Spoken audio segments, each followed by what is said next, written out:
دودھی پت سر جھیل کا شمار پاکستان کی خوبصورت ترین اور ایڈونچر سے بھرپور جھیلوں میں ہوتا ہے۔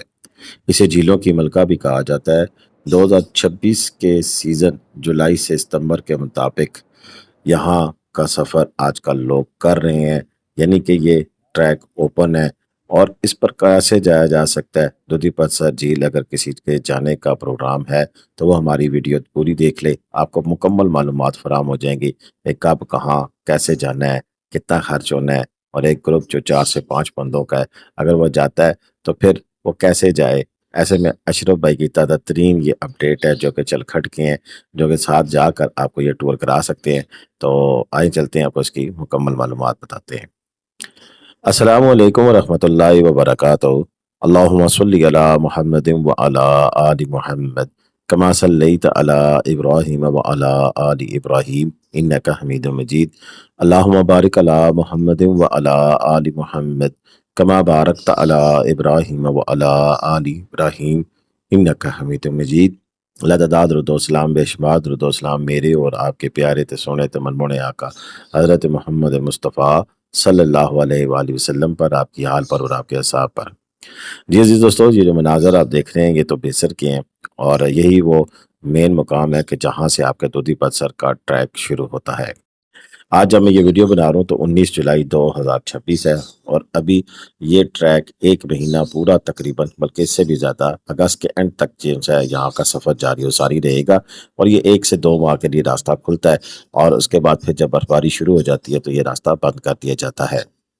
یہاں اس کا سفر شروع کرنے سے پہلے آپ کو جو مین پوائنٹس ہیں وہ آپ کو بتا دیے جاتے ہیں کہ دودھی پت سر جانا ہے اگر آپ نے تو پہلے آپ کو ناران آنا پڑے گا، اور ناران سے آگے پھر کسی بھی جگہ آپ کو قیام کرنا پڑے گا، اور وہاں سے پھر آپ کا سفر شروع ہوگا۔ اگر میں پوری مکمل معلومات بتاؤں تو وہ کچھ یوں ہے کہ اس کا آغاز سفر جو ہے وہ ناران سے آگے بیسر کے نام سے شروع ہوتا ہے، اور جہاں پر مشہور مون ریسٹورنٹ یا پارک ڈریم ہوٹل واقع ہے وہاں سے شروع ہوتا ہے۔ آپ چاہیں تو وہاں پہ قیام کر سکتے ہیں، یا نزدیک ترین جل کھٹ یا کسی اور ایسے مقام پر جہاں پر آپ ایزیلی اچھا ریلیکسنگ رہنا چاہیں تو پھر آپ بڑوئی میں بھی قیام کر سکتے ہیں۔ ناران سے جو بیسر کا فاصلہ ہے وہ تقریباً 45 سے 48 کلومیٹر ہے۔ جیپ یا گاڑی کے ذریعے راستہ طے کرنے میں تقریباً آپ کے 2 گھنٹے لگتے ہیں۔ بیسر سے آگے جھیل کا جو فاصلہ ہے وہ ایک طرف کا 18 کلومیٹر ہے۔ اور اگر ہم ٹریکنگ کے مراحل اور وقت کی سٹیجز جو سی اس کی بات کریں تو سب سے پہلے مرحلے میں آپ ملا کی بستی پہنچتے ہیں، جہاں پر 8 گھنٹے آپ کو لگتے ہیں۔ یعنی کہ اگر صبح 8 بجے اپنا آپ سفر شروع کرتے ہیں تو تقریباً آپ شام 4 سے 5 بجے جا کے ملا کی بستی میں پہنچتے ہیں۔ لیکن ایسے میں چونکہ سب دوست جو سے وہ انجوائے کرنے کے لیے نکلے ہوئے ہوتے ہیں تو بعض اوقات یہ فاصلہ کچھ مزید وقت بھی لے لیتا ہے۔ اور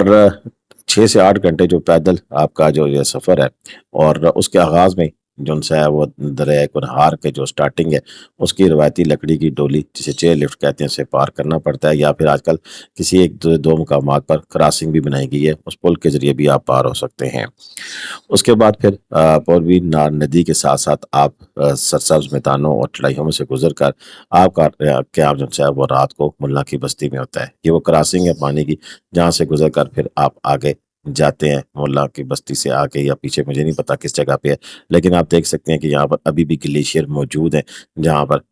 اشرف بھائی جو ہے وہ اپنے دوستوں کے ساتھ اس خوبصورت مقام تک پھر پہنچے ہیں۔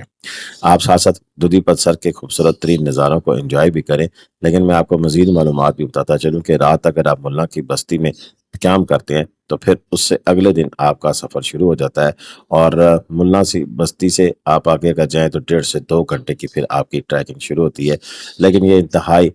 خوبصورت منظر ہوتا ہے، اور انتہائی خوبصورت اور دیدنی منظر ہے کہ جو کہ آپ کو اس پوائنٹ تک لے کے آتا ہے، یعنی کہ یہ دودھی پت سر جھیل ہے، اور جہاں جب آپ پہنچتے ہیں تو آپ کی تھکاوٹ دور ہو جاتی ہے۔ دور پیچھے آپ کافی سارے ہٹ بنے ہوئے دیکھتے ہیں، یہ انہی دنوں کے لیے یہاں پہ سیٹ اپ لگایا جاتا ہے، اور یہاں پر پھر آپ کو کھانے پینے کے لیے چائے وغیرہ یا دیگر لوازمات بھی مل جایا کرتے ہیں۔ میں نے اشرف بھائی سے پوچھا کہ یار یہ ملا کی بستی میں ٹینٹ وغیرہ کتنے کا مل جاتا ہے، تو انہوں نے کہا کہ 6,500-7,000 روپے میں، جس میں یا 8,000 روپے میں ٹینٹ ملتا ہے، اور جس میں آپ 5 سے 6 لوگ جو ہے وہ رات کو رہ سکتے ہیں۔ میں نے کہا کھانا کتنے کا ملتا ہے، تو کھانا کا بھی انہوں نے بتایا تھا کہ تقریباً اتنے ہی پیسے لگ جاتے ہیں۔ لیکن ہم نے اب جب پوری پلاننگ کر لی ہے تو ہم نے یہ پھر آپ کو بتانا ہے کہ سب سے پہلا تو دوبارہ ریپیٹ کرو نران پہنچنا یا نران کے آس پاس کہیں آپ نے قیام کرنا، جبکہ دوسرا دن آپ کا لگتا ہے کہ پھر آپ نران سے بیسل روانگی کرتے ہیں اور پھر ملا کی بستی میں کیمپنگ کی صورت میں رات قیام کرتے ہیں۔ اس سے اگلے دن پھر صبح جھیل پہ جاتے ہیں اور واپس پھر بیسل میں آتے ہیں اور واپس آ کر پھر نران یا کہیں بھی آپ رک جاتے ہیں۔ تو یوں اگر آپ نے دودھی پتھر ٹریک کرنا ہے، جانا ہے، تو ایٹ لیسٹ آپ کو یہ ذہن میں رکھنا پڑے گا کہ ایک دن آپ ناران چلے گئے، دوسرے دن آپ نے وہاں سے سفر شروع کیا، ملا کی بستی چلے گئے، تیسرے دن آپ نے جھیل کا نظارہ کیا اور واپس ناران آ گئے۔ تو یوں آپ کا یہ تقریباً 3 نائٹ یا 4 دن کا ٹریک کم سے کم بن جاتا ہے۔ اچھا، اگر آپ 5-6 بندوں کے لیے ساتھ جا رہے ہیں تو اس میں ایک چیزیں جو اب بتانے جا رہا ہوں وہ اخراجات ہے، وہ ہے کہ ناران سے بیسر تک جو آپ جاتے ہیں اپنی گاڑی پہ چلے جائیں تو آپ کی مرضی ہے، لیکن اگر وہاں سے آپ پھر مقامی گائیڈ کو ساتھ دیتے ہیں تو تقریباً 9 سے 12 ہزار روپیہ وہ چارج کرتا ہے، اور تقریباً 3 سے 4 ہزار روپیہ گھوڑے والے کا خرچ جو ہے وہ تقریباً 9 ہزار روپیہ اشرف بھائی نے بتایا تھا کہ گھوڑا جو ہے وہ 2 دن کے لیے آپ کے ساتھ جاتا ہے اور اس کے ساتھ بندہ بھی ہوتا ہے تو وہ پھر 9 ہزار روپیہ چارج کرتا ہے۔ ملا کی بستی میں تقریباً یہ